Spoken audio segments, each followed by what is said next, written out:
సమాజ సేవలోని ప్రాణం అర్పించింది. చివరిలో నేను ఆవిడ గురించి చదువుతూ చివరికి వచ్చేప్పటికి ఏమైంది అంటే ఆవిడ ప్లేగు వ్యాధి వచ్చింది. ప్లేగు వ్యాధి బాధితులకి సర్వీస్ చేసుకోవచ్చు, చనిపోయింది.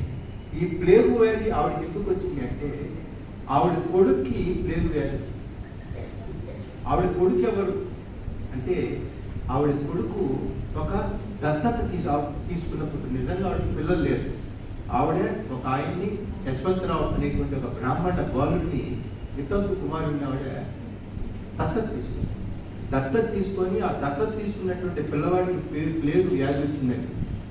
ఆవిడ అతనికి సర్వీస్ చేస్తూ అది ఈవిడికి కూడా అటాక్ అయ్యి ఆవిడ సమాజం కోసం అంటే సేవలో ఆవిడ మరణించింది.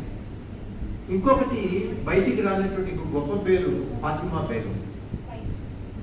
ఫాతిమా బేగం అనేటువంటి ఆవిడ మొట్టమొదటి మహిళా ఉపాధ్యాయులు.